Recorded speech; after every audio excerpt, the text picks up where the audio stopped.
Comencem, doncs. Benvinguts a la tertúlia d'actualitat, psicobiòtics, els bacteris que equilibren la salut mental. Bona tarda. Des del COF, agrair que estigueu aquí, estem en primera línia en aquesta segona onada de Covid. L'alimentació i la salut mental són temes que ens interessen a la vocalia d'alimentació del col·legi. De fet, tenim un grup de treball d'alimentació i salut mental i conveni amb el Barcelona Brain Health Initiative. De fet, és un tema, inclús els probiòtics, que recurrentment el portem en els webinars i, de fet, apareixen contínuament novetats en investigacions, no ens l'acabem mai, com parlàvem abans amb el doctor Warner, i com a farmacèutics, tant els complements de l'alimentació junt amb els medicaments són el nostre plat fort. Sabem que l'eix cervell-intestí és una reconeguda via de comunicació bidireccional a nivell neuronal, endocrí i immunològic que està influenciada per aquesta microbiota intestinal i cada cop més els estudis demostren la influència d'aquest microbioma intestinal en el manteniment de les funcions cerebrals i que apunten, de fet, a una possibilitat d'exercir també influència en el risc dels trastorns psiquiàtrics i neurològics com l'estrès, l'ansietat, la depressió o l'autisme. Bé, algun d'aquests aspectes segurament, ja ens en parlaran, ara amb el Covid tot això es pot accentuar, no? Per tant, un tema d'actualitat. Cada cop més els especialistes estudien les conseqüències neuropsiquiàtriques que poden produir una disbiosi de la microbiota intestinal. En aquesta sessió repassarem en quin punt estan aquestes investigacions relacionades i amb quina és la pràctica clínica actual d'aquests casos. Tenim aquí ponents de luxe. El doctor José Ángel Alda és cap de secció de psiquiatria i coordinador de la unitat de trastorns per al dèficit d'atenció i hiperactivitat de l'Hospital Sant Joan de Déu de Barcelona. Benvingut. Amb ell hem coincidit al clúster de salut mental i, de fet, va fer una magnífica ponència junt amb la doctora Izquierdo en el Congrés d'Infarma i parlaven de salut mental en la infància i dieta mediterrània. Tenim també un altre ponent de luxe, el doctor Francisco Warner, a qui no necessita quasi presentació. És un referent tant nacional com internacional en temes de probiòtics i l'estudi de la microbiota. Ha vingut nombroses ocasions i ens segueix dient que sí, doncs agraïm molt la seva presència. És un gran professional, investigador i, a més, molt bon comunicador, com comprovareu. És especialista en malalties del tracte digestiu, investigador principal del grup d'investigació en fisiologia i fisiopatologia digestiva de l'Hospital de Vall d'Hebron de Barcelona i l'Institut de Recerca. Començarem amb les seves presentacions i, a continuació, ens reservem un espai de 20 minuts per preguntes. Per tant, qualsevol dubte ho tractarem al final. Quan vulgui, doctor Alda. Muy buena tarde, gracias Ana y gracias a todos ustedes por estar aquí. También agradecer al laboratorio, si soy capaz de poner la primera diapositiva, al laboratorio Neurofarma su invitación y al Colegio Oficial de Farmacéuticos pues puede estar con ustedes esta tarde. Realmente yo no soy un experto en probióticos ni psicobióticos, soy un experto más en psiquiatría infantil y sobre todo mi ámbito de trabajo es los trastornos del neurodesarrollo, fundamentalmente el TDAH. Así que en el día de hoy intentaré dar unas pinceladas sobre los psicobióticos y sobre un poco de la microbiota intestinal, pero dejo al experto pues la parte más específica de la charla. Hablaremos un poco de los trastornos del neurodesarrollo, un poco también del eje intestino-cerebro y salud mental y qué es esto de los psicobióticos, este nuevo cambio que ha aparecido en los últimos años. Los trastornos del neurodesarrollo, clásicamente los típicos que vemos son el TDAH y el TEA, son los dos más importantes y que a nivel clínico tienen una mayor repercusión. Es cierto que trastornos de aprendizaje o otro tipo de discapacidad o trastornos de comunicación van a tener un porcentaje importante de pacientes, una alta prevalencia, pero sin embargo los dos que clínicamente tienen más importancia serían tanto los trastornos del espectro del autismo como el TDAH. Bien, ¿qué entendemos por TDA? Pues el TDA es un trastorno de déficit de atención y hiperactividad. La prevalencia está en torno al 3 al 5% de niños de población general. Eso significa que en un aula más o menos entre uno habla de unos 25 o 30 alumnos, entre 1 y 3 niños van a tener un TDAH y se caracteriza por esa tríada clásica de falta de atención, hiperactividad e impulsividad. Son niños que se despistan con facilidad, que son impulsivos, que no piensan las cosas antes de hacerlas. Por otro lado, en el espectro del autismo ha cambiado la clasificación a una cosa mucho más amplia y por eso la prevalencia también ha subido con los cambios en el DSM-5. Estamos hablando de una prevalencia en torno al 1 o 2% de población general. Y las características fundamentales serían, por un lado, problemas a nivel de la comunicación y la interacción social, y patrones repetitivos y restrictivos. Muchos de estos pacientes van a tener problemas digestivos. Los papás te vienen a la consulta diciendo que pues, con malas digestiones, con diarrea, se suelen llevar todo a la boca, suelen meterse muchas veces las manos a la boca, pueden tener parasitosis intestinales. Es decir, son pacientes que a nivel digestivo suelen tener bastantes dificultades. La patogenia de los trastornos del neurodesarrollo, la causa más importante es la causa genética, aunque también hay factores ambientales. Sabemos, por ejemplo, la influencia del retraso de crecimiento intrauterino o del tabaco y el alcohol durante el embarazo en los trastornos del neurodesarrollo. También lesiones en el sistema nervioso central, como por ejemplo traumatismos graves o algún tipo de enfermedad infecciosa. Y también problemas neuroanatómicos y neurobioquímicos. Pero fundamentalmente la causa más importante de estos trastornos sería la causa genética. ¿Cómo tratar? Pues en el caso del TDAH, el tratamiento más ampliamente aceptado por las guías de práctica clínica sería el tratamiento multimodal.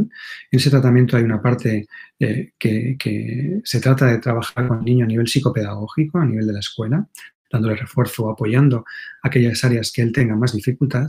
Por otro lado, también un tratamiento psicológico, sobre todo trabajando aquí mucho con la familia, haciendo psicoeducación con los padres. Y por último, en los casos moderados y graves, hablaríamos de dar tratamiento farmacológico. En los últimos años han aparecido nuevos estudios que hablan de los estilos de vida, como comentaban al inicio en la presentación, por ejemplo, el tema de la dieta, que luego presentaré alguna diapositiva, pero también el tema del ejercicio, por ejemplo, o el tema de mindfulness, donde hemos visto, nuestro equipo ha hecho un estudio con mindfulness y hemos visto una mejora significativa de los síntomas de TDAH en niños que recibían mindfulness en sesiones grupales. Los tratamientos que tenemos en España actualmente aprobados serían los estimulantes, que hay dos grupos en el que estaría con el metilfenidato, con varias presentaciones clínicas, todos llevan metilfenidato. Lo que cambia o lo que diferencia cada uno de ellos es cómo se elimina esa sustancia en el organismo, cómo se va absorbiendo y cómo se va eliminando el producto, pero todos llevan metilfenidato. Otro grupo también de estimulantes sería la lisensanfetamina de Advance. Y dentro de los no estimulantes tenemos dos grandes grupos. Uno sería el estratera, la tomoxetina, y el segundo grupo sería la guanfacina, el intunib.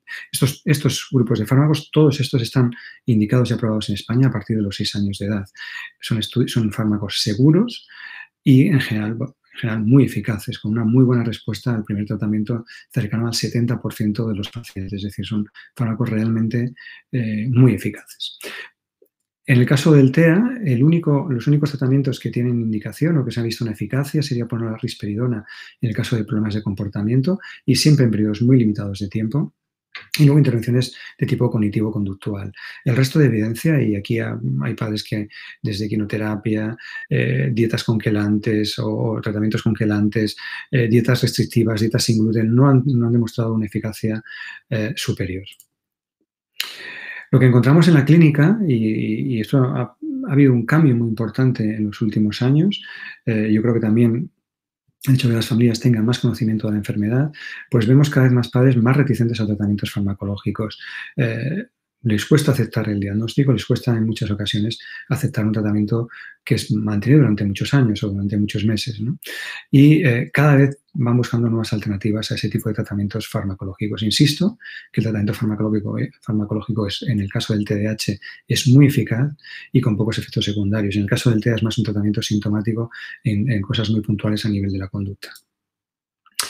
En cuanto al eje intestino-cerebro, se lo dejaré a mi compañero, el doctor Warner, que es el experto en este tema, pero explicarle sobre todo cómo ha incrementado el número de publicaciones en los últimos años. Hemos pasado de prácticamente muy poquitas publicaciones por debajo del año 2010 y en los últimos 10 años se ha multiplicado de una manera importantísima. Por ejemplo, pues en el 2019 había más de 8.000 publicaciones sobre el eje intestino, ¿no? Cuando hablamos de salud mental, cuando mezclamos estos dos términos, tanto de la microbiota intestinal como la salud mental. Evidentemente hay mucho menos bibliografía, hay mucho menos publicaciones, prácticamente inexistente hasta el 2014, es cuando aparecen las primeras publicaciones hablando de salud mental, y se han disparado en los últimos años. Y realmente es muy difícil estar al día porque van apareciendo nuevas indicaciones, nuevas publicaciones, nuevas evidencias sobre la influencia de la microbiota del eje intestino-cerebro. Nuevas evidencias que hemos observado, que hemos encontrado, pues a nivel de salud mental, por ejemplo, a nivel de flora, mejor dicho, observamos que en función de cómo es el parto, si el parto es vaginal o es por cesárea, y en función de cómo es la alimentación, si es una alimentación con lactancia materna o a nivel de biberón, una lactancia artificial, la flora que va a tener el individuo, la flora que va a tener el niño va a cambiar por completo a lo largo de su vida. Va a ser totalmente distinta. Y eso va a marcar, pues, desde la obesidad o incluso problemas a nivel de salud mental. De ahí la importancia de la lactancia materna y un parto lo más natural posible. Este es un estudio publicado en el 2019, es un metaanálisis en la cual valoraban las consecuencias de una cesárea, ya fuese por vía urgente o por vía electiva. Y encontraron, valorando los trastornos del neurodesarrollo, que había un riesgo de 1,33 puntos para el TEA y de 1,17 para el TDAH. Eso si pasamos a porcentajes, un 33% más en el caso de los TEAs y un 17% más en el caso de los pacientes con TDAH. Los resultados eran mucho menos precisos para otro tipo de trastornos como el retraso mental, el trastorno obsesivo-compulsivo, los tics o los trastornos de conducta alimentaria, y no encontraron diferencias ni para depresión ni para psicosis. Los autores de este estudio, de este metaanálisis, llegaron a la conclusión que la cesárea aumentaba el riesgo de TEA y TDAH independientemente de si esa cesárea era de urgencia o electiva. Es decir, daba igual que hubiese que sacar al niño porque realmente había un riesgo de sufrimiento para este bebé, o si era una cesárea programada, pues porque por diferentes motivos el ginecólogo y la paciente la mamá habían decidido que se debía realizar una cesárea. El riesgo era mucho más elevado para estas dos patologías. Otro tema importante es el uso de los antibióticos en las primeras etapas. Si habéis tenido hijos pequeñitos o ya más mayores, pero os acordáis de la primera infancia, yo que he tenido 2 hijas, pues las otitis, si las llevamos a las guarderías, las otitis eran prácticamente constantes y las tandas de antibióticos eran muy frecuentes, sobre todo en los primeros años de vida. Este estudio, publicado en el 2019, habla de la influencia de exposición a tratamiento antibiótico y la hiperactividad. ¿Y qué es lo que concluyen estos autores? Bueno, pues es una cohorte canadiense de estos 10 años de 1998 al 2017 y donde valoraban si había habido una prescripción de antibiótico en el primer año de vida, una o más prescripciones de antibiótico. Observaron que los antibióticos cambiaban la composición de la microbiota intestinal y que no había riesgo de TDAH ni el uso de antibióticos, salvo si se habían repetido más de 4 más tandas de antibióticos en un año o si el tratamiento antibiótico duraba más de 3 semanas de duración. En ocasiones, en función de la clínica infecciosa que tenga el niño, va a ser necesario dar más de 3 semanas seguidas de tratamiento antibiótico. Y esto va a correlacionarse con un mayor riesgo de TDAH, y con lo cual hay que tenerlo en cuenta de cara a la utilización de antibióticos. En cuanto a la dieta y los trastornos del neurodesarrollo, han aparecido nuevas evidencias. Una de ellas es de nuestro equipo de investigación. Como comentaban al inicio, pues la doctora Izquierdo y yo mismo liderábamos este proyecto que consiguió el premio en la revista Pediatrics como una de las mejores publicaciones en 2017. Y nuestro estudio era un estudio con pacientes TDAH y pacientes controles. Eran 60 pacientes con TDAH sin tratamiento y de diagnóstico reciente y 60 controles sanos. Encontramos que los pacientes con TDAH tenían un menor consumo de cítricos, de verduras y de pescado azul, un mayor consumo de azúcares y dulces, de refrescos y de refrescos con cola, y también un mayor consumo de cafeína. Encontramos también que existían unas diferencias significativas en cuanto al consumo de alimentos y nutrientes entre los niños y adolescentes con TDAH y los controles, y que había más porcentaje de sobrepeso y obesidad y menos cantidad de dieta mediterránea en los pacientes con TDAH en ahí. Por el diseño del estudio no podíamos establecer una causalidad, no podíamos decir, pues el consumir poca dieta mediterránea va a producir un TDAH, pero sí que encontramos una relación con un riesgo muy elevado.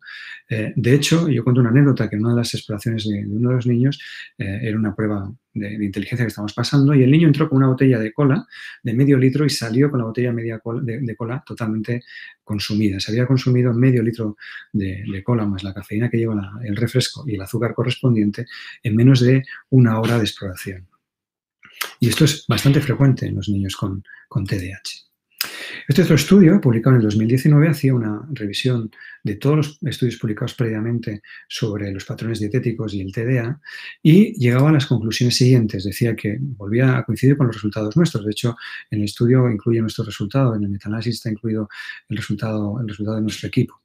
Incluye que una dieta alta en azúcar refinado y grasas saturadas podía aumentar el riesgo de TDAH y, por contra, una dieta saludable, caracterizada por un alto consumo de frutas, verduras, protegería contra el TDAH o contra la hiperactividad. De ahí la importancia, insisto, en una adecuada dieta y un adecuado estilo de vida en estos niños.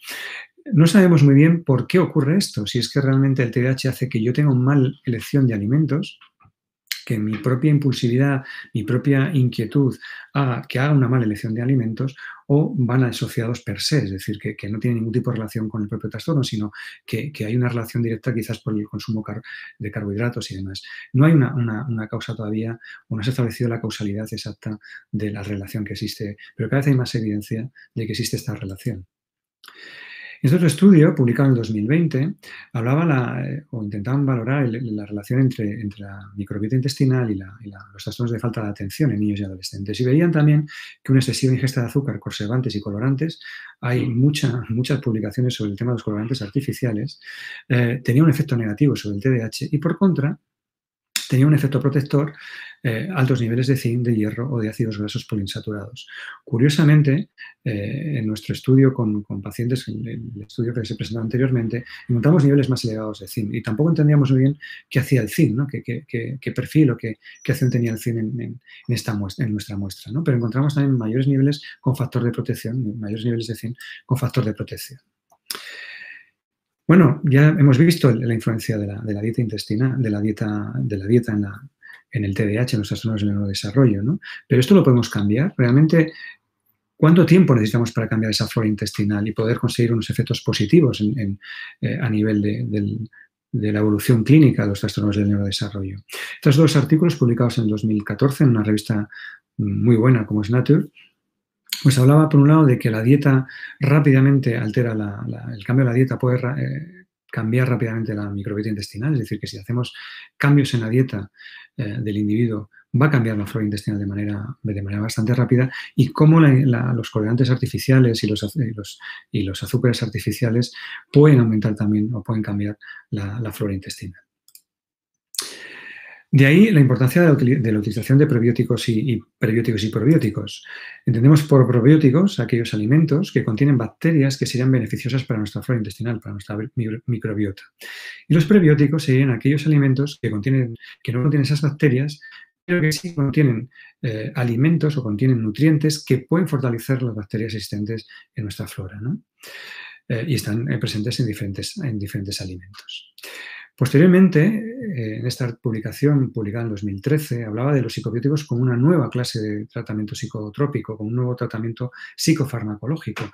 Entendemos como psicobiótico un probiótico compuesto por un organismo vivo que, una vez ingerido en cantidades adecuadas, produce un beneficio en la salud de los pacientes que presentan un trastorno mental, una enfermedad mental. Es decir, sea un tipo de probiótico con un impacto directo sobre los trastornos mentales. Este otro estudio del 2019, donde valoraban la existencia de psicobióticos en la salud mental, en los trastornos del neurodesarrollo y en los trastornos neurodegenerativos, encuentran lo siguiente. Algunas cepas de psicobióticos inhiben la inflamación y disminuyen los niveles de cortisol, mejorando los síntomas de depresión y de ansiedad en los pacientes. Y esto se ha visto en varios estudios. Les presentaré varias bibliografías recientes publicadas en 2019 y 2020 que van en esta línea, ¿no? Que hablan de la depresión como un trastorno de la inflamación crónico, y donde los pacientes con depresión resistente tienen un tipo de flora intestinal totalmente distintos a los pacientes que responden al tratamiento antidepresivo, que no son pacientes resistentes a la depresión resistente. Este estudio hablaba que los psicobióticos tenían como varios targets, varias dianas. Una sería a nivel de salud mental general, como sería la depresión, la ansiedad o el estrés. Trastornos neurodegenerativos importantísimo la enfermedad de Alzheimer o el Parkinson. La enfermedad de Alzheimer probablemente sea la enfermedad crónica, si el COVID lo permite, con mayor impacto en la salud general de la población. Primero porque cada vez tenemos más esperanza de vida, cada vez tenemos más personas mayores, ya no hablamos de la tercera, sino de la cuarta edad. Tenemos personas cada vez con más edad y conforme va a tener más edad, el porcentaje de pacientes con Alzheimer se incrementa. Otro target importante serían los trastornos del neurodesarrollo, y ahí estaría tanto el autismo como el déficit de atención o el síndrome de Tourette. Y otro de los trastornos sería el tema del insomnio. El insomnio, evidentemente, nuestro equipo ha trabajado intensamente en este trastorno sobre la relación con el eje de hierro, con los niveles de hierro, y hay una relación directa con el hierro y el tema de insomnio, donde la microbiota intestinal también está tremendamente relacionada. Lo que llega a este artículo es la evidencia de los psicobióticos son limitadas en los trastornos mentales y en los trastornos neurológicos, no hay una evidencia clara. El problema que tenemos sobre todo con este tipo de estudios es que las muestras son pequeñas, de corta duración y con unos niveles de evidencia bastante pobres, pero parece que sí que tienen un fundamento bastante claro, y lo que haría falta sería una inversión más en investigación, buscando, pues eso, muestras más grandes, estudios multicéntricos y con una duración mayor para realmente valorar los efectos de la introducción de los probióticos y los psicobióticos. Estos estudios está publicado en el 2020 y donde añaden, es un estudio que añaden SAMet, adenosilmetionina y Lactobacillus plantarum, el EAL9, en pacientes con trastorno depresivo. Y introducen una variante que yo creo que es muy importante, que es la depresión subumbral, ¿no? No estamos hablando de pacientes con una depresión franca, una depresión muy grave, sino aquellos cuadros depresivos leves o muy leves, pero que producen un disconfort importante en el paciente, que muchas veces la sanidad pública, por el desborde que lleva, pues no los atiende de una manera muy inespecífica o de una manera no del todo adecuada, y donde el paciente además se encuentra mal, se encuentra que él no se encuentra alegre, que está triste, que está decaído, quizás no está suficientemente mal como para dejar de trabajar, pero hay un disconfort, hay un malestar que no está cubierto por el tratamiento farmacológico. Y además, donde se ha visto, los tratamientos antidepresivos clásicos, ISRs o tricíclicos, tienen poco efecto sobre esos síntomas subumbrales, ¿no? Sí que actúan en los pacientes con una depresión leve, moderada o grave, pero no con estos pacientes con sintomatología más leve, ¿no? Entonces, dieron este suplemento de SAMet y plantarum y Lactobacillus plantarum y vieron que había un efecto rápido y clínicamente relevante después de 2 semanas de tratamiento. Encontraron que este tratamiento era seguro y eficaz. Uno de los mayores problemas que siempre planteamos cuando damos probióticos es realmente si esto va a ser seguro, ¿no? Es muy importante la seguridad de la intervención, ¿no? Encontraron que sí que era seguro, que mejoraba significativamente los síntomas de depresión, de ansiedad y también los componentes cognitivos y somáticos de la depresión. Es muy importante esto, ¿no? No solamente hay que valorar la sintomatología, digamos, de apatía, de tristeza, de inhibición, sino el componente cognitivo, esa sensación de que estoy perdiendo facultades, de que no llego, esa astenia, ese cansancio que manifiestan muchos pacientes con cuadros de ansiedad o de estrés o de depresión. El efecto de este nuevo producto es independiente de la gravedad de los síntomas. Eso también es un tema importante, como les comentaba anteriormente, ¿no? A diferencia de los antidepresivos tradicionales que no producen beneficios cuando los síntomas son mínimos, son subumbrales, ¿no? Con lo cual es un tema a tener en cuenta como una alternativa terapéutica en pacientes con cuadros muy leves o con depresiones leves moderadas. En estos estudios encuentran el papel de la microbiota intestinal en pacientes con una depresión resistente y encuentran que hay una disbiosis como sello distintivo del trastorno depresivo mayor, es decir, hay una alteración de la flora intestinal. Se establece cada vez más la idea de la depresión como un trastorno inflamatorio crónico, con relación de interleukinas y demás sustancias inflamatorias de las cuales no quiero entrar en ese tema. Y sugiere que la microbiota de los pacientes con depresión resistente difiere significativamente de los pacientes que sí que responden a antidepresivos.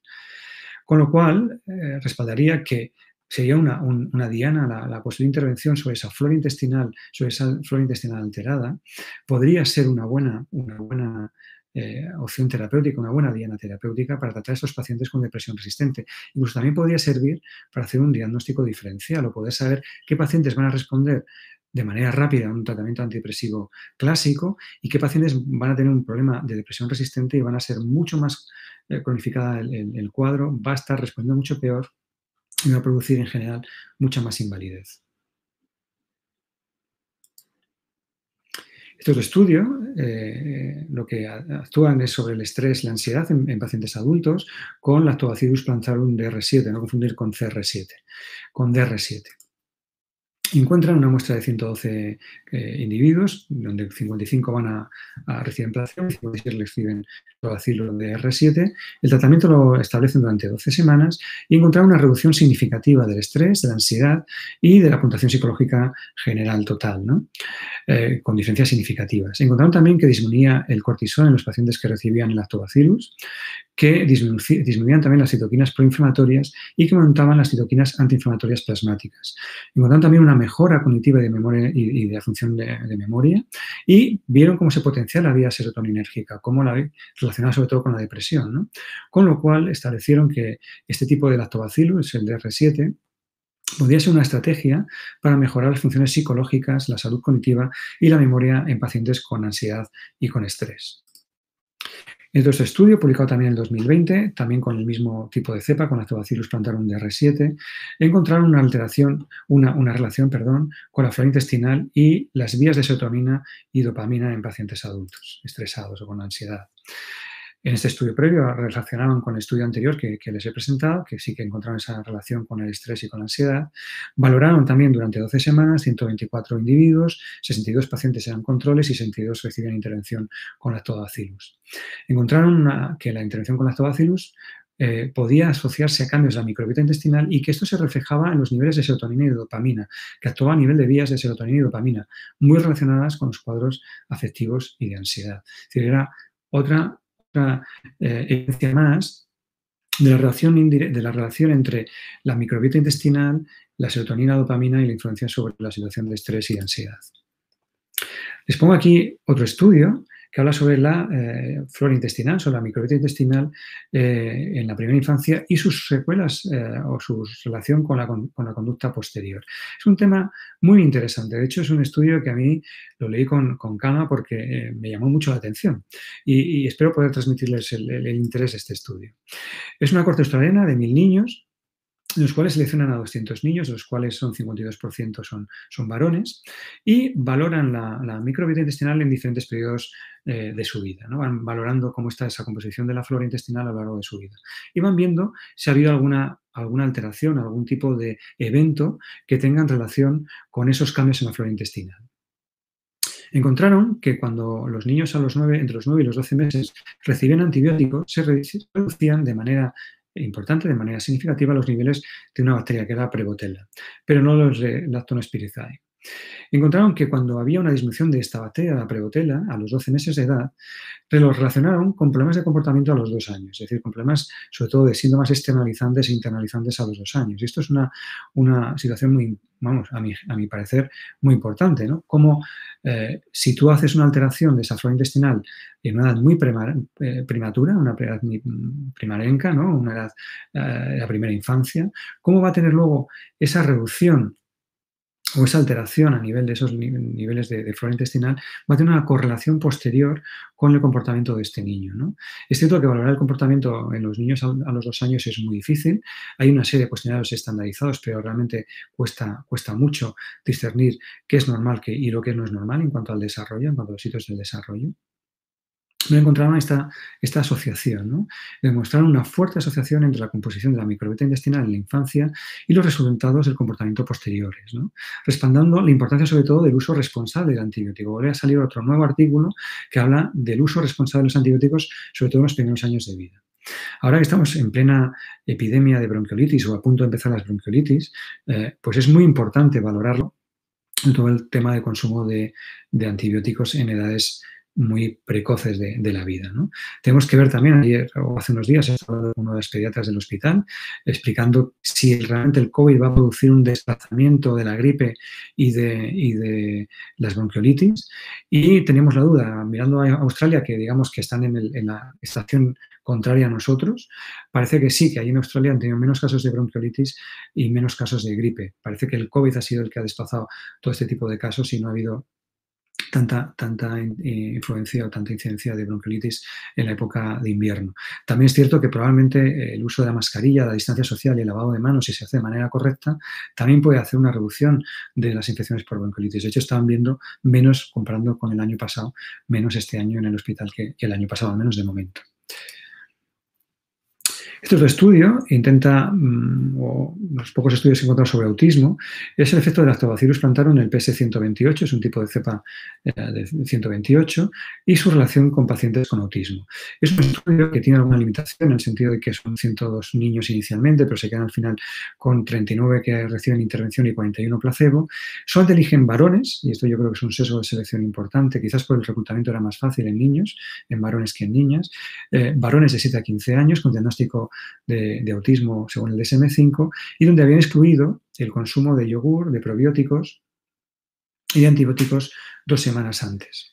El tratamiento, reciben el tratamiento habitual más el Lactobacillus PS128 durante 4 semanas y encontraron mejorías significativas en lo que es la conducta desafiante, en la puntuación total del SNAD-4. El SNAD-4 es un cuestionario de screening de TDAH y aquí valoraron una mejora en la puntuación total de los síntomas de TDAH de manera bastante significativa y este efecto era mucho mayor cuanto más joven era el niño. Cuanto menor edad tenía el niño, y aquí también puede ser un sesgo de selección, haber elegido a niños tan mayores, ¿no? Niños ya escolarizados. Probablemente si hubiesen cogido una muestra de niños de 4 a 5 o 6 años, probablemente los cambios que se hubiesen visto hubiesen sido mucho más importantes. En general, y ya para resumir, vuelvo a insistir, el problema de los principales estudios de los probióticos es que las muestras son pequeñas, en general de baja calidad y con un tamaño del efecto pequeño, ¿no? Con lo cual se necesitan muchos más estudios con mayores muestras y con una mayor duración. Nosotros ahora hemos hecho, nuestro equipo de investigación está en 2 proyectos valorando la microbiota intestinal, en uno con TDAH y el otro con TDAH y TEA. En el primero que tenemos resultados preliminares a nivel de microbiota hemos encontrado muy poquitos cambios, de hecho prácticamente no hemos encontrado diferencias entre pacientes con TDAH con tratamiento y sin tratamiento y hermanos de estos pacientes, pero en cambio sí que hemos encontrado diferencias en el metaboloma, en el metabolismo, ¿no? de esa flora. Y aquí sí que he encontrado pequeñas diferencias que tenemos que analizar de manera más pormenorizada y poder intentar sacar algo más claro de. Nuestra idea inicial en ese estudio que les comentaba era valorar si la flora intestinal podía ser un marcador de diagnóstico o de pronósticos para los pacientes con TDAH. El otro estudio es un estudio multicéntrico, que estamos, si no recuerdo mal, 4 hospitales, está Vallebron, está Clínic Bartolí y Sant Jan de Déu, recogiendo pacientes con TDAH y con autismo, intentando, entre otros parámetros, valorar la flora intestinal, pero también valoramos neuroimagen, genética, intentando valorar cuáles serían posibles marcadores de diagnóstico y de pronóstico de este tipo de pacientes, de estos trastornos del neurodesarrollo. Ya para acabar y ciñéndome al tiempo que me han asignado, pues sobre todo quiero remarcar la importancia del eje intestino-cerebro en la salud mental. Cada vez tenemos más evidencias de esa influencia. Hace unos años, cuando di la primera charla en el servicio sobre la flora intestinal y salud mental, me miraron con cara de espanto diciendo, ¿pero de qué habla este hombre? ¿Qué me está diciendo el eje intestino? ¿De qué me está hablando? Cada vez hay más evidencia de esa relación con depresión, con ansiedad, con autismo, incluso con TDAH. Tenemos también nuevas evidencias del efecto de los psicobióticos en depresión y ansiedad, en trastornos del neurodesarrollo y neurodegenerativos como el Alzheimer o el Parkinson, pero siguen existiendo, sigue necesitando más cantidad de estudios sobre este tipo de trastornos. Y ya para acabar, quisiera presentarles una fotografía de nuestro servicio. Ven que es un servicio bastante numeroso. Da un poco de pena porque esta fotografía está hecha antes del COVID, sin distancia social y sin mascarilla, donde nos veíamos todas las caras y podíamos saber quién es cada uno. Lamentablemente, lo que nos está tocando vivir, pues nos toca separación, distancia, mascarilla, higiene de manos. Y pues esta foto no puede repetirse este año, por desgracia, porque la haremos por Zoom. No podemos hacer reuniones conjuntas tan grandes y tendrá que ser de otra manera. Muchas gracias por su atención y espero luego las preguntas poder contestarlas. Muchas gracias, doctor Alda. Doctor Francisco Warner, cuando quiera.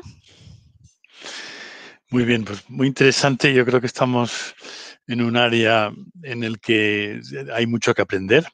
Entonces ahora va a salir mi presentación, que vamos a hablar del eje intestino-cerebro. Este año el Gut Microbiome es el tema que ha cogido la Organización Mundial de Gastroenterología, que es la WHO. WDHD quiere decir el Día Mundial de Salud Digestiva, que es el 29 de mayo, pero del 29 de mayo del 2020 al 29 de mayo del 2021, en esa página web van saliendo muchos temas sobre la microbiota intestinal y entre ellos un nuevo manual. Se publicó un manual que se puede descargar gratis y hay todo un nuevo manual sobre la microbiota intestinal que creo que saldrá antes de final de año porque está ya prácticamente acabado. Y luego también hay muchas conferencias ahí recogidas, creo que les será de interés. Miren, yo empiezo con una foto de familia de un congreso que se le celebró en Londres en 1881 y en el que acudieron 3.000 médicos, sobre todo de América y de Europa. Y la baronesa esta, Burdett Coates, dio una fiesta en su jardín y tenía 3 pintores, no asistieron los 3.000, pero los más importantes, y 3 pintores que dibujaban las caras y se ve allí a Pasteur. ¿Ves? Aquí este es Pasteur y de hecho, pues si vemos, y es exactamente su cara. O sea, tenía 3 pintores. El cuadro está en la colección Wellcome de Historia de la Medicina en Londres y se puede identificar pues a Paget, a Hicks, a Hutchinson, a Pasteur, a Koch, Charcot, muchos médicos, Kussmaul, me parece que estaba ahí, Trendelenburg, muchos médicos que luego conocemos por la historia de medicina. Y lo he puesto porque este congreso, el impacto de este congreso es sobre todo la teoría de los gérmenes. Pasteur demuestra que hay vacunaciones que funcionan, también demuestra cómo hay gérmenes que pasan enfermedades entre animales y Koch desarrolla unos sistemas de cultivos que, bueno, que cambian un poco la historia de la medicina y la historia de la humanidad, porque fíjense, este es el número de la población del mundo y en la flecha roja marca en 1881. Antes de eso, los humanos y nuestros antecesores sabían perfectamente lo que eran las enfermedades contagiosas y hacían confinamientos igual que los hacemos ahora, separaban a la gente, pero no hacían una cosa, que era esterilizar. Aquí se dieron cuenta que si lo que transmite la infección es un ser vivo, esterilizando, pasteurizando, desarrollando vacunas, desarrollando antisépticos, vamos a cortar la transmisión. Y efectivamente eso tiene un impacto que la población mundial cambia tremendamente. Evidentemente, la industrialización también hay muchas cosas que influyen en este cambio, pero hay que tener en cuenta que 1881 es el punto de inflexión en medicina, en cirugía, en farmacia. Y si miran la esperanza de vida, también en todo el mundo, no solamente en países ricos, desde 1950, cuando los antibióticos empiezan a distribuirse por todo el mundo, primero en los países ricos, pero luego en todos, casi se dobla. No se dobla del todo, pero en todo el mundo, no estamos hablando de países ricos, casi se dobla en 50 años la esperanza de vida. O sea que el impacto de entender que los gérmenes producían enfermedad ha sido muy importante. Y si miramos en los últimos 25 años, sigue declinando muchísimo el peso de las enfermedades infecciosas en lo que llama la Organización Mundial de la Salud los DALIs, que son años de vidas perdidas por incapacidad. Y estos años se calculan, pues si hay una muerte prematura de un niño, por ejemplo, por diarrea, que sigue siendo la causa más importante, y la esperanza de vida en ese país eran 70 años, pues se han perdido 70 años si este niño ha muerto en ese momento. O si una persona coge una enfermedad que le afecta para estar en una silla de ruedas y entra en disabilidad, pues ese tiempo también se cuenta. Entonces, estamos hablando de que hay unos 700 millones de años perdidos en 2016, 700 millones de años sí, de disabilidad en 2016 en toda la población mundial. Son datos de todo el mundo. Pero fíjense, ahora les voy a mostrar qué pasa con las enfermedades no infecciosas, las enfermedades no comunicables. Es el doble, el impacto que tienen hoy en el mundo es el doble. La primera son las enfermedades cardiovasculares, la segunda son los cánceres y la tercera son los trastornos mentales. Los trastornos mentales o el abuso de las drogadicciones.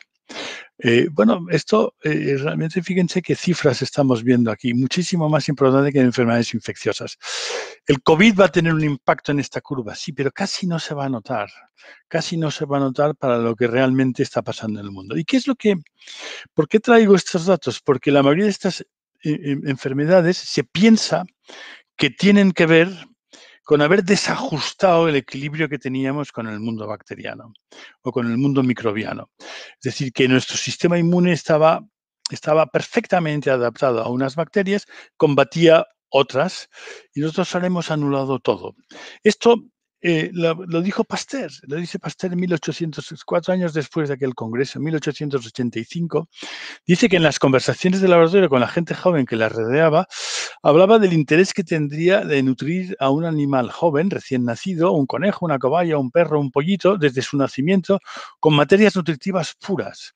Por esta expresión, pretendo designar productos de alimentación a los que hubiéramos privado artificialmente, pasteurizando, todos los microbios comunes. Es decir, que este animal no tenga nunca contacto con microbios comunes. O sea, que este animal se convierta en un animal, lo que llamamos germ-free, un animal que nunca ha estado con microbiota.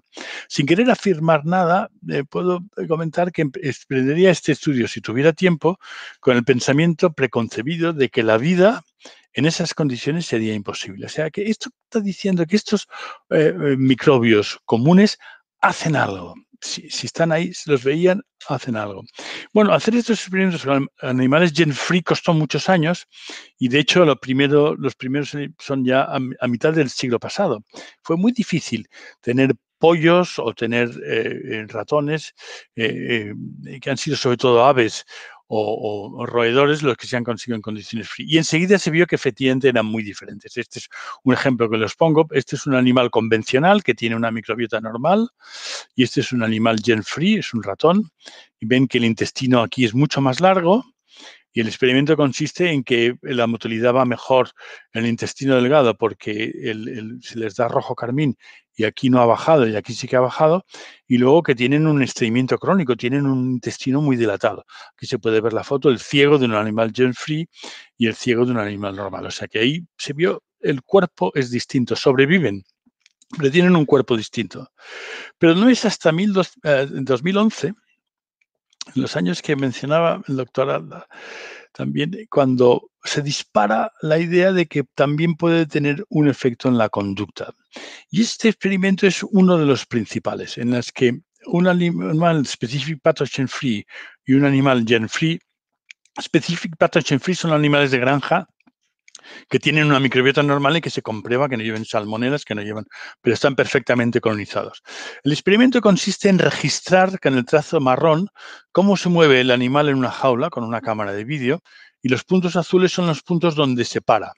En 10 minutos recorre rápidamente la cámara, se para a veces en el centro, pero a los 30-40 minutos, cuando ya conoce el lugar, ya nunca se para en el centro, porque un ratón, si está en el centro, puede ser objeto de un depredador. Prefiere estar por las esquinas y a los 50-60 minutos está en las esquinas. Descansa en las esquinas y ya no se mueve tanto. Ya ha conocido todo. Fíjense, el animal gen-free se para en el centro incluso a los 30-40 minutos y se sigue parando en el centro 60 minutos después y se sigue moviendo mucho, como si no hubiera reconocido todo. Tiene una actitud más ansiosa de moverse mucho y no ha heredado la conducta natural que es ponerse en las esquinas. Ha heredado los genes de ratón, pero no ha heredado un microbioma. Y parece como es esa conducta natural, tuviera que recibirla a través de su microbiota. Bueno, no sabemos. Lo que ellos vieron es que sí, estos ratones que tenían, que eran gen-free, tenían una maduración de su sistema nervioso central peor, vista por la expresión de distintos, el Neural Growth Factor y el Brain Derived, factores de crecimiento neural. O sea que el desarrollo de su cerebro era anormal. Este experimento tuvo mucho impacto. Se hizo en Suecia, en el Instituto Karolinska, pero enseguida se hicieron experimentos en otros sitios. Este experimento es en Cork, en Irlanda, donde han desarrollado el concepto de psicobiótica. Y aquí el experimento consiste en que hay una campana que debajo hay un ratón que moviéndose, y otra campana que está vacía. Y por en medio ponen un ratón para ver si tiene curiosidad por dónde se mueve. Y van registrando si se mueve alrededor del otro ratón o alrededor de la campana vacía, y van registrando el tiempo. El color rojo es alrededor del otro ratón. Y ven que un animal convencional, CC quiere decir con una flora convencional, el color rojo pasa más tiempo, tiene curiosidad, tiene un instinto social para ver el otro ratón y menos tiempo alrededor de la campana vacía. Pero a un animal gen-free le da igual que la campana esté vacía o no vacía, pasa el mismo tiempo alrededor de las dos campanas. Es decir, que el instinto social no se ha desarrollado de modo parecido en un ratón gen-free. Y otro experimento en otra parte del mundo, que es en California. En California tenían un modelo de ratones autistas y uno de los parámetros que medían es tener un micrófono encima de las aulas para registrar los ruidos que hacen para comunicarse entre ellos. Y este sería, la S sería un ratón normal y el P son los ratones en los que se les ha hecho un trastorno durante el embarazo y es un modelo de autismo y ven que el número de llamadas de ratones, la duración de las llamadas y la total duración de llamadas es mucho menor en la columna blanca en los ratones autistas. Pero si les hacen un tratamiento con bacteroides frágiles, que es un bacteroides que mejora, es un productor de butirato que mejora la permeabilidad intestinal, esto se corrige. Y estos ratones tienen una actitud que se acerca ya a la normalidad. Entonces, aquí entraría un poquito todo el butirato, la permeabilidad intestinal, algo que tenemos que estudiar más, pero que cada vez tiene mayor interés. Porque si hay una permeabilidad alterada, probablemente las señales que llegan entre el mundo microbiano y pueden pasar sistémicamente a través del cerebro serían distintas. El equipo de California escribió esta revisión en el 2014 diciendo, bueno, estos experimentos que nadie se los creía, los están haciendo en Suecia, en Irlanda, en Estados Unidos, en Canadá, no he puesto también, todos están viendo que algo pasa. Y bueno, hay que explicarlo porque efectivamente el tubo digestivo tiene cantidad de células enteroendocrinas, células inmunomoduladoras, células epiteliales, zonas de absorción, zonas de no absorción, un sistema entérico nervioso, un sistema nervioso entérico específico, autónomo, y hay la posibilidad de mandar señales endocrinas, señales humorales o señales neurales que pueden recorrer todo eso, o incluso propios metabolitos producidos aquí que se absorben y llegan arriba. Y bueno, en fin, que hay muchas posibilidades para que esto ocurra, aunque no conozcamos exactamente cómo. Y de hecho, si se visita la página del Human Metabolome Database, que es una página interesante porque está todo lo que se va demostrando consistentemente en fluidos humanos, estamos hablando ya no de ratones, sino de humanos por primera vez, de los metabolitos que se conocen, de los que se han descrito en el líquido cefalorraquídeo humano, un porcentaje que es del 8% necesariamente son de origen microbiano. Necesariamente han sido sintetizados por bacterias o por otro tipo de microbios, porque nuestro genoma no los puede hacer. De estos otros, quizá también algunos los han sintetizado las bacterias, pero esto es seguro que los han sintetizado las bacterias, porque nuestro genoma no lo puede hacer. O sea que sí que hay un metaboloma que se mueve desde el intestino por la sangre, pero sobre todo está llegando también al sistema nervioso central. Este es un estudio que hizo la doctora Marichan de Vallebrón con un centro en Panamá que había niños con trastornos del espectro autista, Autism Spectrum Disorders, y miraron la microbiota intestinal y efectivamente vieron que había algunos cambios importantes. En una fracción pequeña eran muestras de heces, una fracción relativamente pequeña, pero lo que vieron es un aumento sobre todo de enterobacterias, que sería aquí este color rojo, con respecto a los controles. O sea, una gran proporción, las enterobacterias lo que tienen es que son mucho más inflamatorias y que efectivamente estropean la permeabilidad intestinal porque hacen que, sobre todo en el área ileocecal, si hay inflamación se puede estropear, y estas por feromonas. Y bueno, lo que vieron también es que se relacionaba con menor diversidad. Aquí el color azul son los pacientes y el color rojo son los controles. Y esto es una medida para ver el número de especies distintas que se están encontrando en muestras que se van secuenciando. Contra más secuencias se obtiene de una muestra, más especies distintas aparecen y se ve que siempre está separado por arriba los controles sanos, que es el rojo, y tienen menos diversidad estos niños autistas. Eran niños entre 2 y 6 años, si no me equivoco, creo que eran los 2 límites de edad. Bueno, pero el estudio que estaban haciendo en ese centro de Panamá era de trasplante de heces, o sea, de niños sanos, tenían una serie de donantes, y esto era la diversidad en 3 meses antes del trasplante, el día previo al trasplante. Esto es un mes después del trasplante y estos son 3 meses después del trasplante. Se veía que con el trasplante se conseguía aumentar la diversidad, con el trasplante, y esta se mantenía un tiempo. Y bueno, y esto es también otro modo de expresar estos mismos resultados.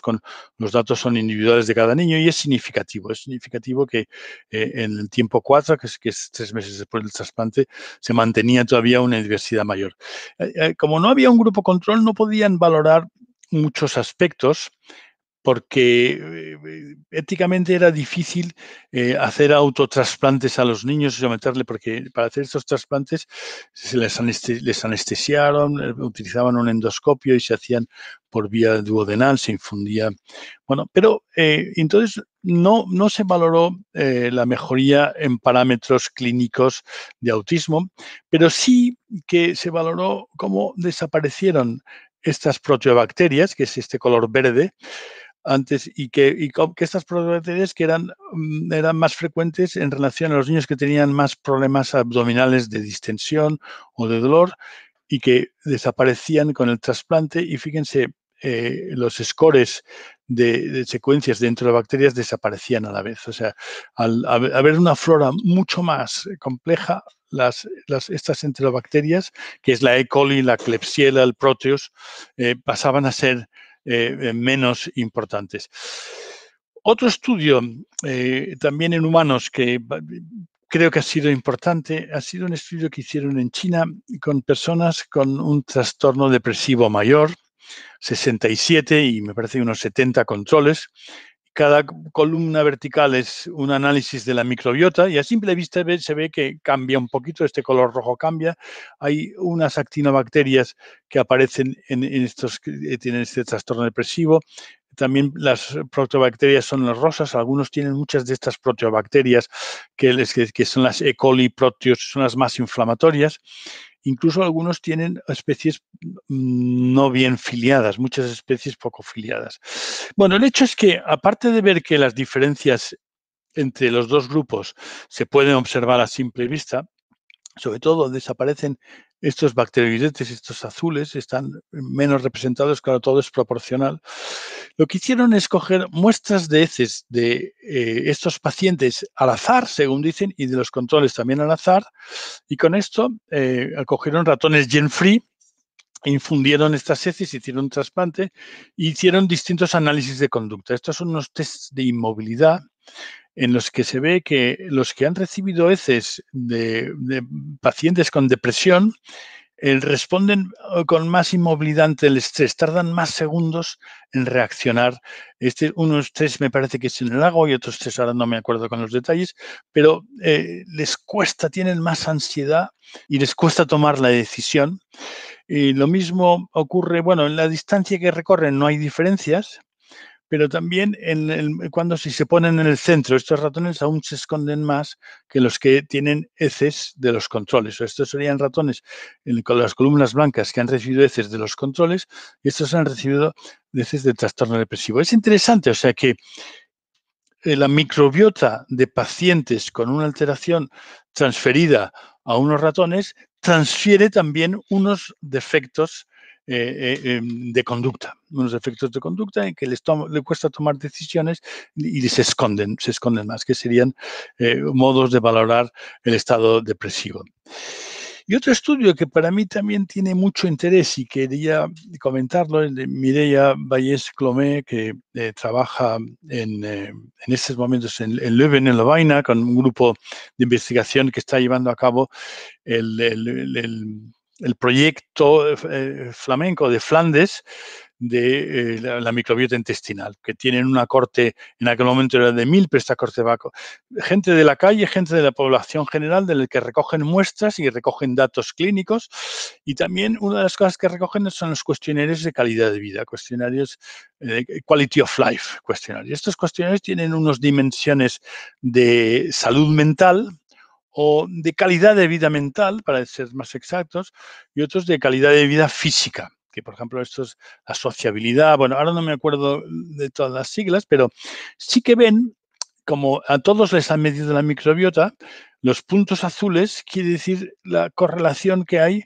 con Fecalibacterium, Coprococcus de Alister butivibrio, son todo bacterias fermentadoras. Volvemos a la dieta mediterránea, que todas estas bacterias son las que nos ayudan a digerir un tomate, unas nueces, una pera, unas berenjenas, todos estos productos naturales no procesados, cocinados al horno, escalivada. Nosotros no tenemos suficiente poder bioquímico para degradarlo, sino las bacterias lo hacen por nosotros y producen butirato. Y este butirato refuerza muchísimo la pared intestinal. O sea que vuelve a salir esta idea, cuando hay más bacterias fermentadoras capaces de degradar vegetales, alimentos vegetales, todos estos scores, todos estos baremos de dimisión son mejores. Y estos serían 125 individuos de la corte, o sea, casi un 10%, o por encima del 10%, tenían un diagnóstico de depresión, personas que vivían en sus casas, y algunos de ellos con fármacos, la mayoría de ellos con fármacos, y ven que también hay una correlación de que están mejor si tienen más Coprococcus, más Dialister, más Fusitabacter, bueno, y este Butirococcus, más productores, más fermentadores. Y cuando ponen esta cruz encima es porque comparan también con una corte de Holanda, que también es de unos 1000 individuos. Son las dos cortes europeas más famosas. La tercera es de la corte de Londres, de gemelos. Bueno, y entonces también lo que ven es que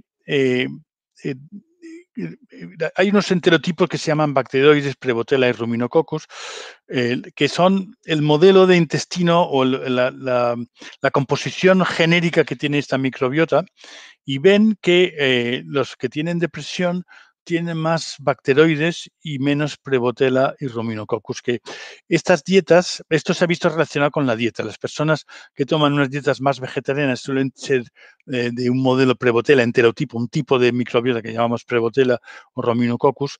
Es decir, que volvemos a ver aquí la importancia que podría tener la dieta en la microbiota y en la producción de butirato.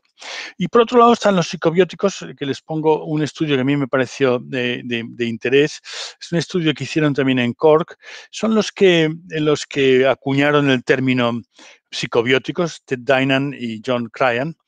Y bueno, este estudio es muy interesante porque cogen voluntarios sanos y a estos voluntarios les hacen un test de estrés que consiste en meter la mano en un cubo lleno de hielos que les duele y les mide el tiempo una persona de otro sexo, porque esto parece que genera más estrés para ver si son valientes o no de aguantar, y al revés, o sea, que un hombre a una mujer y una mujer a un hombre. Y entonces lo que hacen es medir cortisol en la saliva. Van tomando muestras de saliva y pueden generar la área de la curva del cortisol que se produce con ese experimento que puede llegar hasta 10 minutos y hay un pico a los 30 minutos de cortisol en la saliva.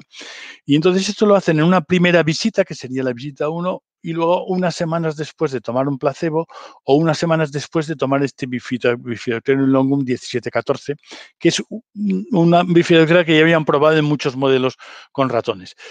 Y ven que efectivamente de la visita 1 a la visita 2 podría haber un cierto efecto placebo porque ya están más experimentados, pero el efecto del bifidobacterio es mucho menor en que es mucho mejor.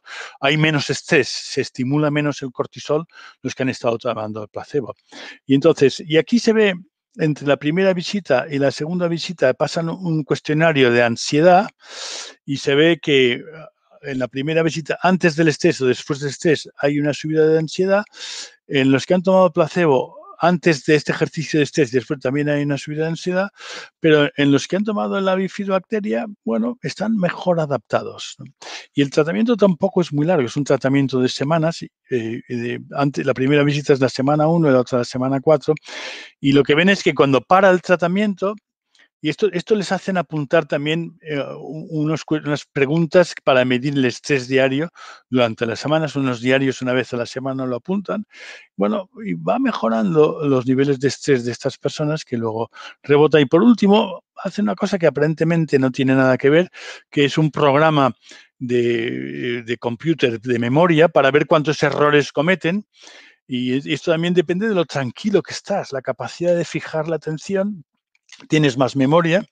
Y fíjense que esta sería en la visita 1, que estaban muy nerviosas con ese primer estrés inicial, y esta es la visita 2 con placebo, que han mejorado, pero esta es la visita 2 cuando ya han tomado 4 semanas de este probiótico, y es mucho mejor. Tienen menos errores. El número de errores en este programa, es decir, su memoria, está funcionando mejor. Y por último, porque se acaba de presentar en el Congreso Europeo de Digestivo, ahora hay varios estudios en que dando probióticos, en este caso es un longum, un helveticus y un plantarum, que en unas cantidades suficientes durante 4 semanas, luego hay un washout y otras 4 semanas en placebo, unos antes y otros después, está randomizado. Y el estudio consiste en que se les piden hacer unas tareas aritméticas para generar estrés o emocionales con fotos, y se mide por resonancia magnética la actividad del cerebro y se ven diferencias que no llegan a la significación, pero hay diferencias. También hay diferencias en la serotonina en sangre y en el Brain factor que no llegan a la significación. Quiere decir que hay respondedores y no respondedores. Probablemente los probióticos influyen más en su tránsito por el delgado. Y en cambio, la dieta lo que está es reforzando más la situación de la microbiota del colon, donde si aumentan los fermentadores y aumenta la pared intestinal, las cosas van mejor. En fin, vamos a acabar porque ya me he pasado todo el tiempo. Y entonces, en estudios experimentales y clínicos se implica la microbiota intestinal como factor de susceptibilidad en trastornos psicológicos y neurológicos, en la respuesta al estrés, en depresión, ansiedad, trastornos del espectro autista, deterioro conectivo y senil. Hay datos que no sabemos si es causa-efecto, pero hay datos que están apareciendo. Es muy interesante lo que ha presentado el doctor Alda sobre antibióticos, porque está todo dentro de esa ola que viene desde la segunda mitad del siglo pasado. Y bueno, el campo es incipiente, la interpretación de datos es difícil, dado que la composición de la microbiota está influenciada por múltiples factores como dieta, fármacos y ejercicio físico. Y a veces no sabes si ha cambiado la microbiota porque están siguiendo una dieta distinta porque son autistas o porque están deprimidos y van a comidas más fáciles y han dejado de tomar berenjenas, por decir algo rápido. O, como no tomaban berenjenas, pues ha pasado esto otro. Bueno, necesitamos mucho más estudios, es la misma conclusión que antes, pero el campo es importante porque nos puede, tendríamos que parar esta otra pandemia de las enfermedades crónicas no transmisibles e inflamatorias, entendiendo mejor lo que es la microbiota intestinal y recuperando las desviaciones que ha habido en los últimos años. Muchas gracias por su atención. Sí.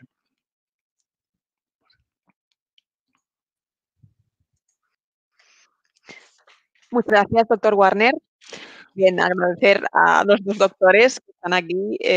La verdad es que con lo que està caient pues és un mèrit.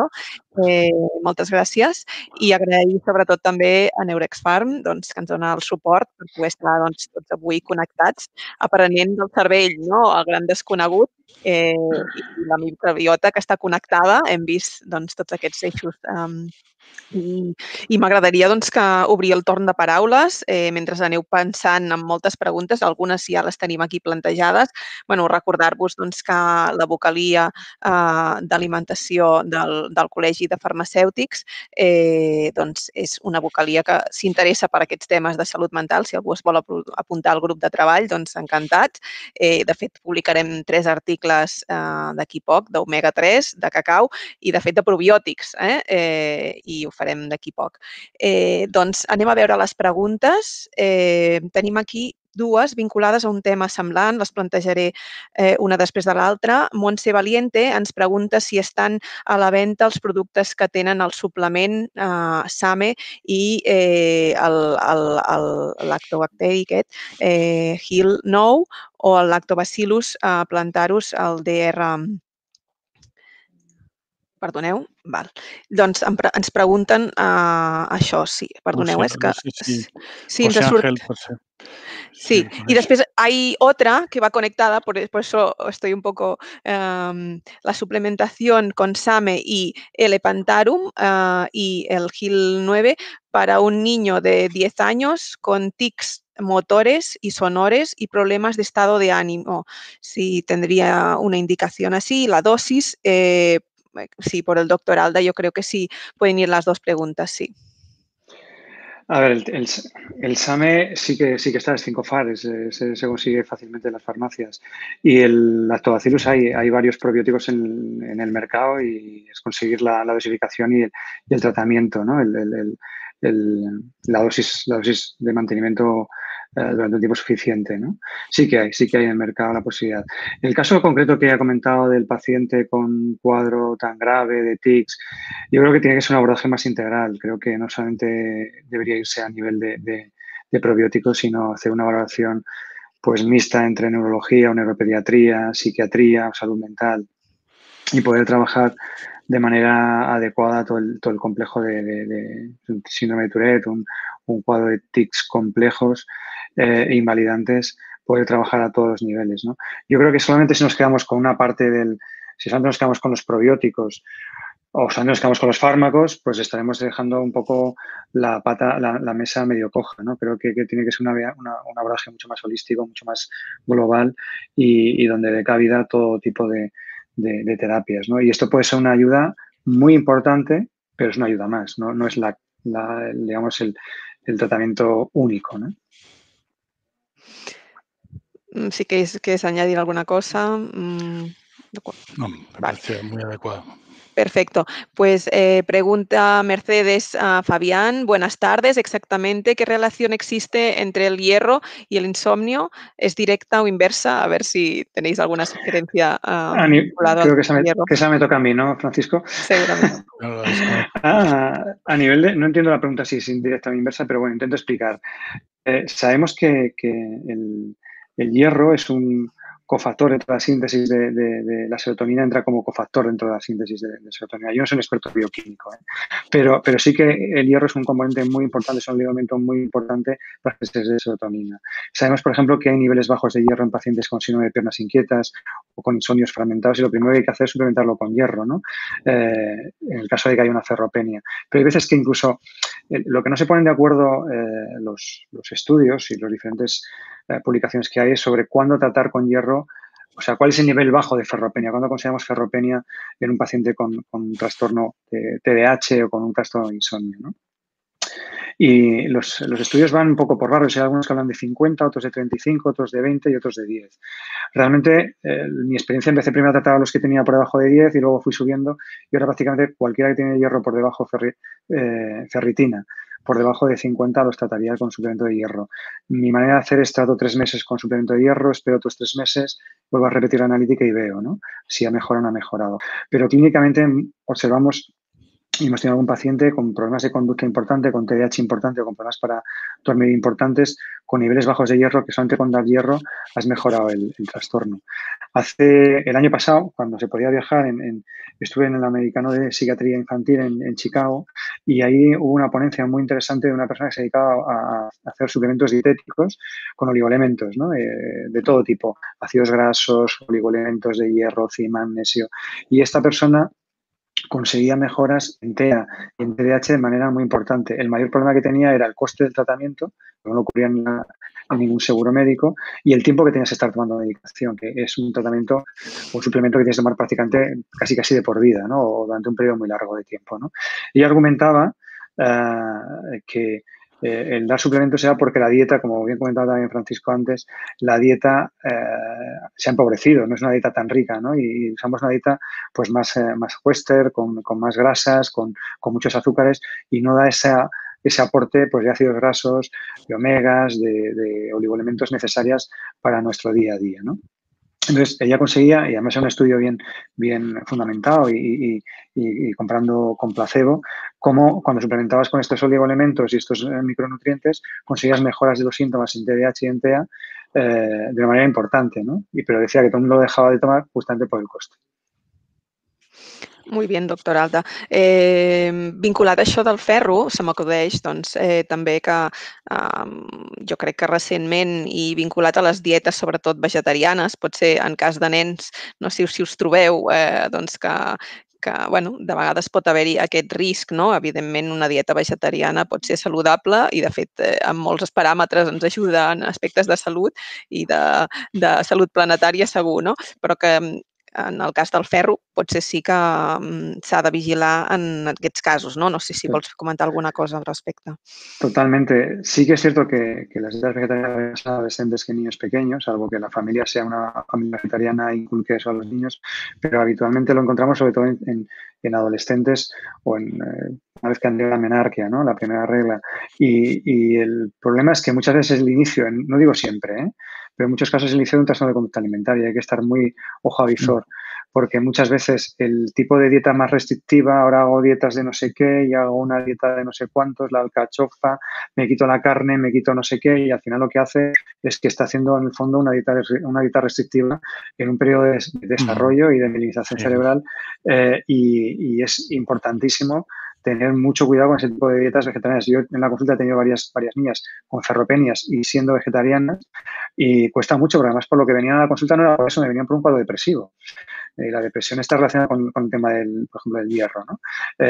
Y venían por un cuadro depresivo franco, y por más les hacías ver que pues además no querían tomar ciertos hierros, claro, el hierro tenían que ser suplementos vegetarianos de hierro, con lo cual todavía costaba mucho más conseguir unos niveles óptimos de hierro.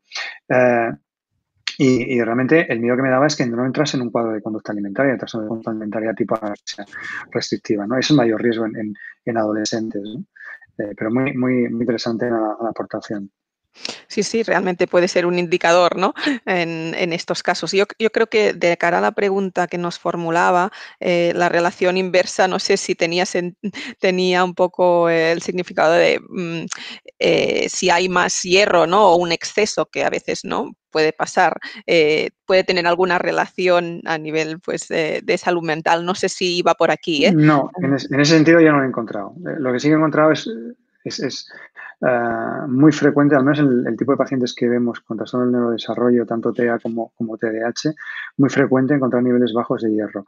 El origen, pues no sabemos muy bien por qué, si es un tema de flora intestinal, si es un tema de selección de alimentos, si es un tema per se, pero vemos mucha cantidad de pacientes con ferritinas muy bajas y que además cuesta mucho levantar esa ferritina, ¿no? A pesar de utilizar hierro, de dar suplementos de hierro, cuesta mucho. Y sí que es cierto que mejora la irritabilidad, mejora el estado de ánimo cuando consigues niveles óptimos de hierro, mejora la hiperactividad también cuando consigues esos niveles adecuados, ¿no? Pero es una muy buena pregunta. Pero el sistema inverso de si con mucho hierro tengo más tendencia, no, eso no lo sé yo. No tengo constancia. Fantástico. Tenemos muchas preguntas. Seguimos. Carlota nos pregunta, ante un tratamiento antibiótico prolongado, como en el caso de una infección por Mycobacterium, mínimo un año, además de cuidar la dieta, ¿qué probiótico se podría recomendar para prevenir eventos adversos y las consecuencias de esta disbiosis? Gracias. Bueno, no, sí, este es un tema importante. Bueno, estudios tan largos en tuberculosis no hay, aunque sé que, claro, porque el problema está más en este momento más en África. Sé que he oído de que en África estaban ensayando también algún probiótico para hacerlo con el tratamiento antituberculoso. En tratamientos más cortos sí que hay experiencia en el sentido siguiente. Cuando tomamos un antibiótico, se cambia la composición de la microbiota porque hay muchas bacterias del intestino que son sensibles, bajan en su abundancia y enseguida suben en abundancia otras. O sea que desde el primer día la densidad de bacterias es la misma, pero la diversidad es mucho más baja. Este sobrecrecimiento de las resistentes es el problema, porque con este sobrecrecimiento se favorece la dispersión de genes de resistencia que muchas veces se transmiten horizontalmente entre bacterias incluso de distintas especies. O sea, cuando el gen de resistencia es un plásmido, pasa de unas bacterias a otras. Y luego también este sobrecrecimiento muchas veces es el que no deja recuperar la normalidad. Y entonces ahí sí que se ha visto que si cuando se da un antibiótico desde el primer momento se dan probióticos, se evita este desequilibrio o este desequilibrio es menos importante y es más fácil la recuperación. Ha habido algún estudio que decía, no, lo mejor es hacer un autotrasplante de microbiota, pero esto no se puede hacer para cada tratamiento antibiótico. O sea, esto es muy complicado. En cambio, dar un probiótico es muy fácil. O sea que no tengo datos de qué pasa con un tratamiento antiberculoso de un año, pero sí, por ejemplo, qué pasa con un tratamiento de Helicobacter pylori, que son 2 antibióticos, a veces 3 durante 15 días. Y ahí dar probióticos adecuados para esta indicación, que hay varios, es importante para que el ecosistema se recupere enseguida. Perfecto. Nos preguntan que a veces los probióticos se aconseja tomarlos de noche.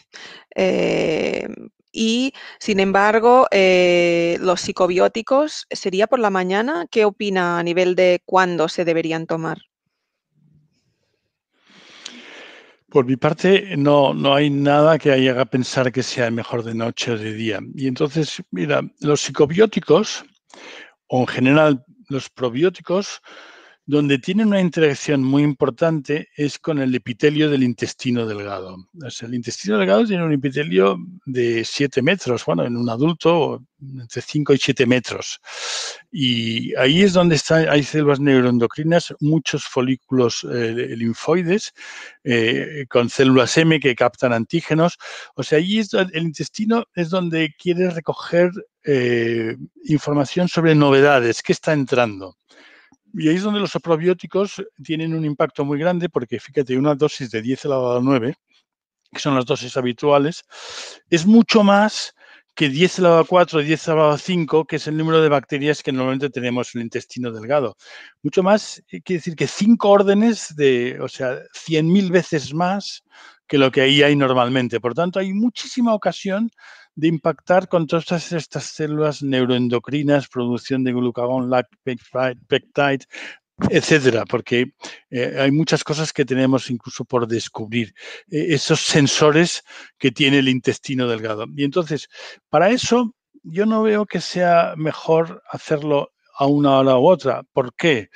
Porque el intestino delgado siempre tiene unos movimientos que se llaman sistema motor interdigestivo, aunque no comamos, está haciendo unas ondas que salen desde el duodeno, desde el estómago, hasta el ilion, siempre, en cualquier momento del día, durmamos o no durmamos.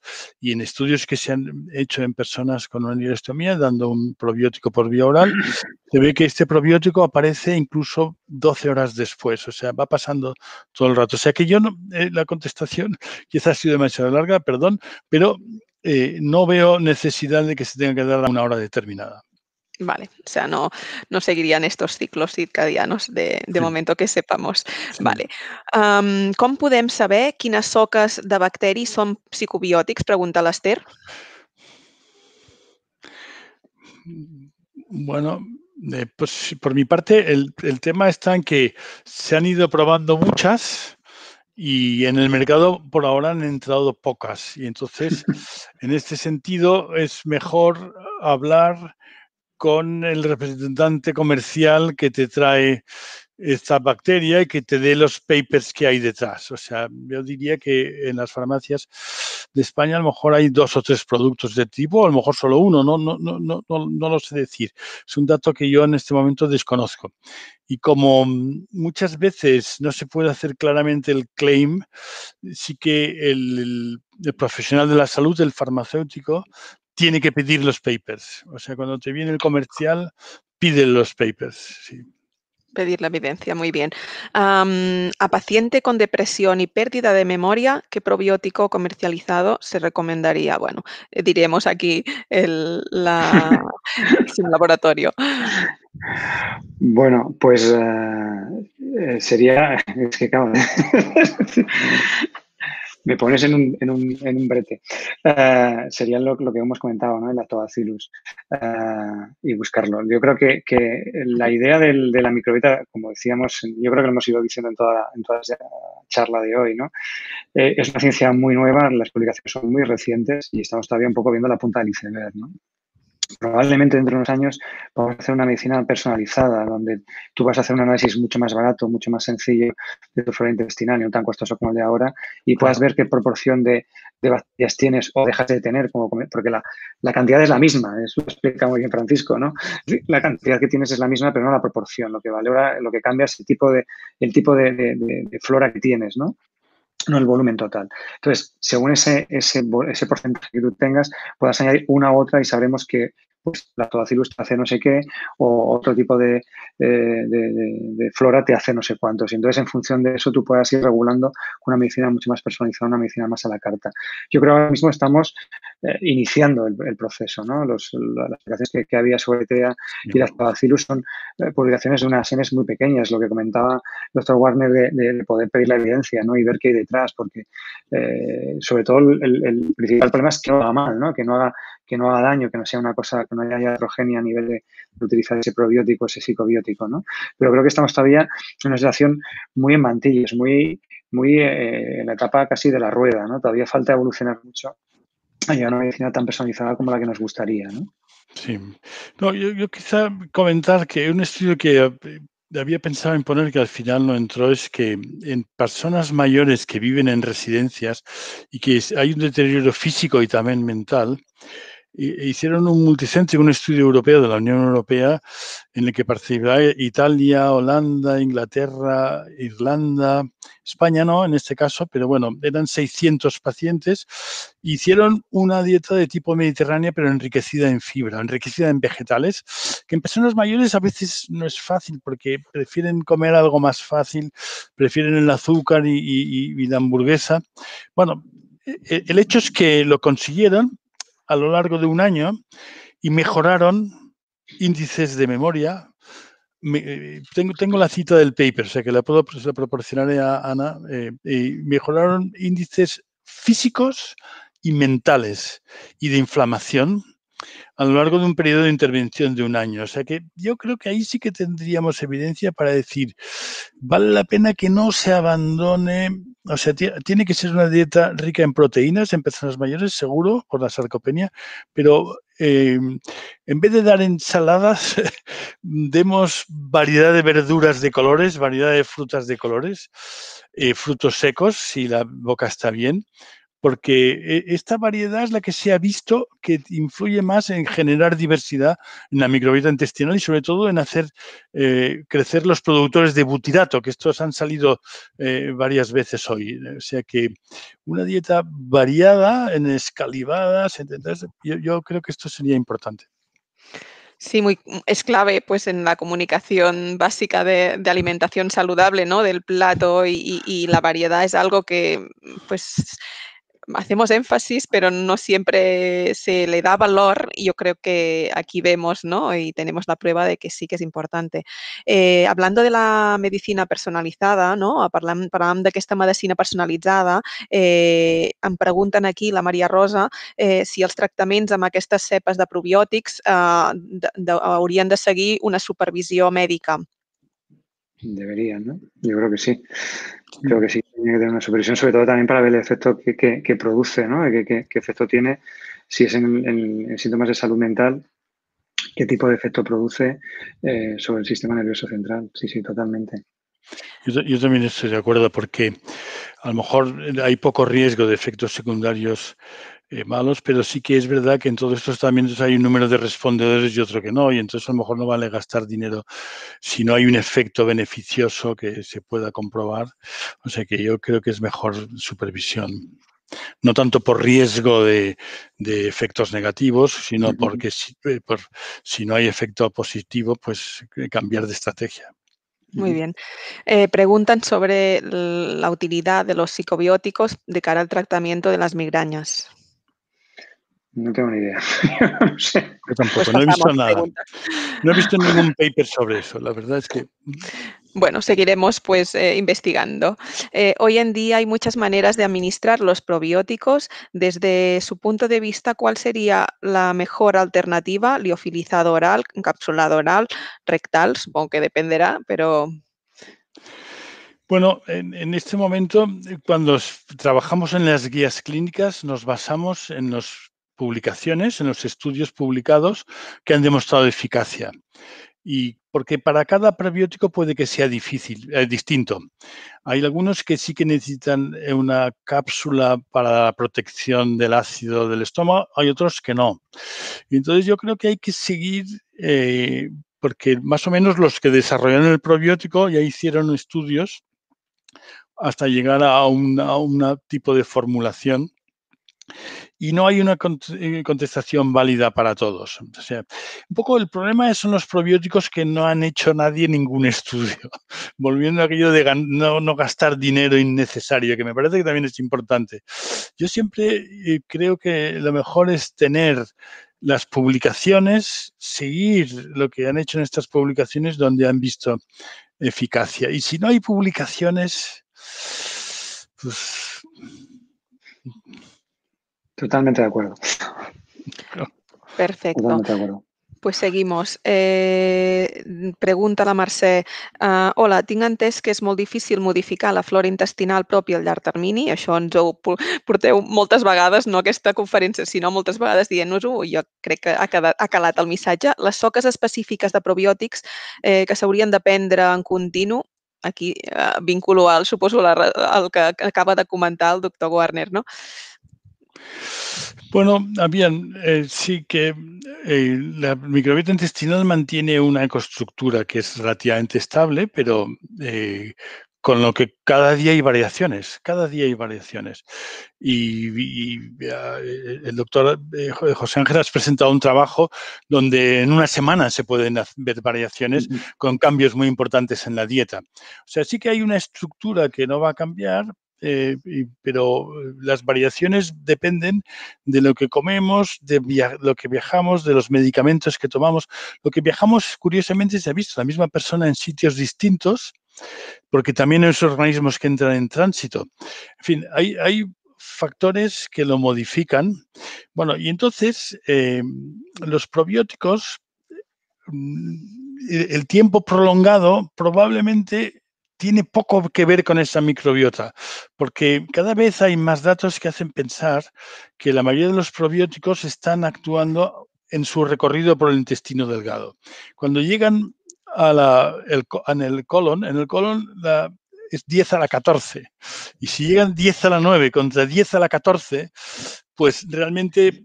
En algunos casos seguramente sí, por ejemplo, cuando se están tomando antibióticos, sí que ayudan a equilibrar el desequilibrio, pero en la mayoría de los casos no. Por tanto, no creo que intervenga la variación de la microbiota. O sea, Perfecto. ¿Existe una relación entre los niveles de butirato que estábamos hablando y la depresión, ansiedad? Bueno, pues desconozco, pero un problema que tenemos es que el butirato desaparece en la propia pared intestinal. Cuando se absorbe, lo utiliza la célula, el enterocito, ¿no? La célula epitelial. Y entonces los datos que tenemos son de muestras de heces, y las muestras de heces varían mucho en relación al tránsito colónico. O sea, hay personas que las heces van muy rápidamente de un lado para otro, en un día o menos de un día, y hay personas que tardan 6 días de un lado para otro. Entonces, en este momento esto es lo que más influye sobre los niveles de butirato que sabemos medir y reconocer. Sé que en metabolómica, no lo sé, a lo mejor José Ángel, en metabolómica sí que se está mirando algún otro factor que haga pensar y que se puede reconocer en orina, pero con el butirato directamente es difícil. Es difícil. Vale, otro tipo de biomarcadores, ¿no? De alguna forma. Claro, tenemos los productores de butirato. Cuando vemos que hay más productores de butirato, más Fecalibacterium, Roseburia, muchas lagnospiras, Eubacterium, esto es lo que estamos valorando más cuando aumenta la abundancia de estos. O sea, que tenemos que ir al origen. Muy bien. ¿Hay alguna forma de seleccionar la cepa más adecuada a cada paciente en función de su microbiota intestinal? Yo creo que se ha hablado un poco de algunas, pero claro, hacerlo tan personalizado como escoger entre los comercializados y qué duración de tratamiento sería la adecuada junto a la alimentación basada con frutas y verduras. Tendrán que leer la vuestra guía. Claro, no, aquí está que, a ver, esa idea estuvo desde el principio. Cuando se empezó a trabajar en la microbiota se pensó, haciendo análisis de microbiota vamos a saber mejor cuál es la bacteria que va a ir mejor. Y no ha salido. O sea, ha salido en algunos sentidos, para ver según qué microbiota tú puedes recoger mejor el probiótico en las heces o no. O sea, puedes reconocer mejor el tránsito, pero no el efecto beneficioso, porque cuando tumbas un probiótico no es que te interese que en tu caca haya lactobacilos. Lo que te interesa es tener un sistema inmune y que no te infectes con el COVID o que no pases la gripe, ¿no? Pues el efecto beneficioso perseguido con la toma del probiótico, no hemos visto que se relacionara con la composición de la microbiota, aunque se ha estudiado muchísimas veces. Esto es lo que hay, sí. Vale. ¿Hay enfermedades digestivas que pueden provocar síntomas de depresión o pérdida de memoria? Mira, hemos hablado al principio con Francisco de un compañero común que ha fallecido recientemente por COVID, y los primeros trabajos que hicimos en el hospital era el doctor Barea, gran gastroenterólogo, pues contactamos por una sencilla razón. Yo veía pacientes con depresión y con ansiedad, y él veía pacientes con intolerancia a hidratos de carbono. Y resulta que los que yo veía un dolor de pancha y los que él veía estaban tristes. Y hablando de dinero, y oye, ¿por qué nos cambiamos cromos, no? Y realmente vimos una relación, o sea, conseguimos ver una relación en doble nivel, ¿no? Es decir, como pacientes con ansiedad y depresión tenían más que la media de intolerancia a hidratos de carbono, y los pacientes con hidratos de carbono tenían más proporción de depresión y ansiedad que los pacientes, que la población general, ¿no? ¿Por qué? No te sé decir, pero había esa relación. Es decir, encontramos una relación que posiblemente pues no sabíamos, probablemente tenga relación con la microbiota. Yo creo que, te estoy hablando de hace años, te estoy hablando de hace bastantes años. Pero pues fue nuestra primera colaboración entre gastro y salud mental, valorando que además contabas a los compañeros, te miraban así con cara diciendo, este se ha caído de algún sitio, ¿no? Porque ¿cómo que estás mirando depresión en pacientes intolerantes, ¿no? Y al revés, ¿no? ¿Y tú por qué lo mandas a gastro a este tío? Si tiene una depresión, ¿no? ¿Para qué lo mandas a gastro? Bueno, pues encontramos una cantidad más de pacientes en las dos vías, ¿no? Y era interesante, no sabíamos bien por qué, pero encontramos esa relación. O sea, yo creo que posiblemente tenga más que ver con todo el tema de la microbiota, ¿no? Gracias, doctor Alda. Pues recordando al doctor Barea, que era muy amigo de los farmacéuticos y gran persona. Tenemos aquí una pregunta que pregunta, ¿cualquier lactobacilo sirve o la especie es importante? Es importante la cepa, no solamente la especie, sino la cepa. O sea que ahí está. O sea que hay algunos efectos así más globales que muchos probióticos los pueden conseguir, por ejemplo. Incluso se cree que, por ejemplo, para mejorar la respuesta del sistema inmune, que muchas especies podrían conseguirlo, pero esto ha sido después de muchos años de estudios. Pero en principio te interesa saber que se llama Lactobacillus, que es Plantarum, es la especie, y luego tiene un número detrás que indica la cepa.